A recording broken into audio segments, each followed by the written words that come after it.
Do you know who this is? Of course not. It's my uncle. And do you know who this is?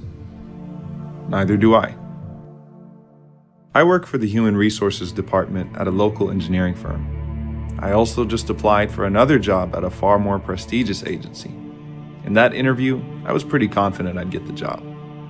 I knew exactly how this process worked since I'm usually on the other side of the table interviewing candidates just like myself at my current firm. The interviewers told me that I and one other individual were the strongest candidates. I'm pretty sure I'll beat him out. Not only because I killed the interview, but because I also have my ways. Every night before I sleep, I try to read a few pages from the biography of the Prophet Muhammad, peace be upon him. I've always found his life fascinating. In fact, before I got busy with work, I used to attend weekly classes about his life and used to feel like it was as if he was in front of me teaching me how to live. Even if Fatima, the daughter of Muhammad, stole, I would punish him. Fear Allah and do justice amongst your children. 7 people will be shaded by Allah, the first of them, a just ruler.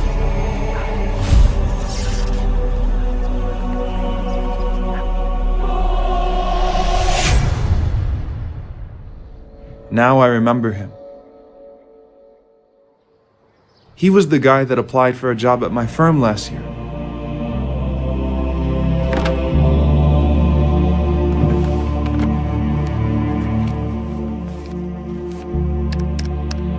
I knew he was qualified. I knew I should have picked him. But I overlooked him and instead chose one of my friends from high school. Come to think about it, I interviewed them both the same day. My friend was clearly less qualified, but I nominated him to the executive committee, and he was employed.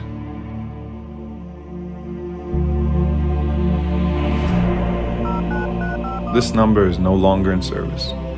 How am I supposed to reach this guy? I hope he still has the same address. Oh Allah, help me find him. Oh Allah, I beg you to forgive me for being unfair. I've never realized how difficult this would be until I was in a similar position, waiting to hear back.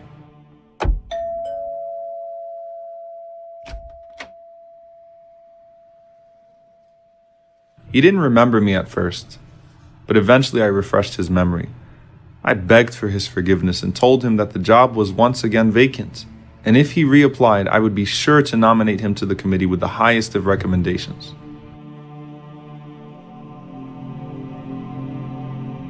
After a moment of silence, he said, I have to ask, why now? What suddenly awaked your conscience? Muhammad, the Prophet of God.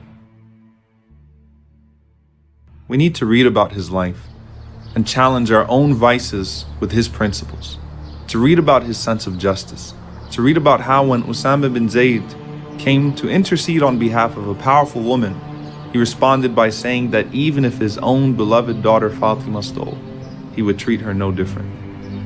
We have to read about his call to establish justice, be it against our own family members and even against ourselves at times.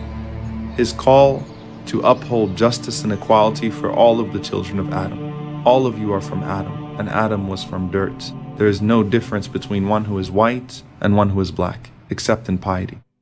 As for that new job that I had applied for that I was sure I would get because I had my ways, particularly my uncle being the manager of that company, who already guaranteed me the job, he told me to meet him at Asr prayer that day.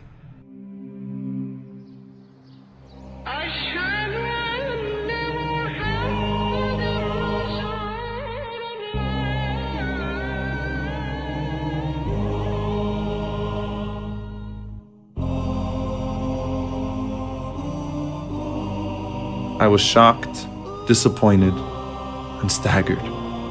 He chose the other candidate because he said he was more qualified. He explained to me how difficult it was for him to overlook me even though I was his own nephew, but he felt he had to be fair. As disappointed as I was, I told him I was proud of him. And I was.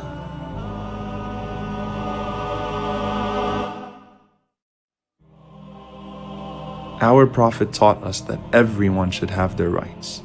and that everyone should be given a fair opportunity to succeed in this life and the hereafter. Rasulullah, you never wronged anyone or allowed anyone to be wronged in your presence. Allahumma inni a'udhu bika an adilla aw udal, aw azilla aw uzal, aw adlima aw udlam, aw ajhala aw yujhala alay.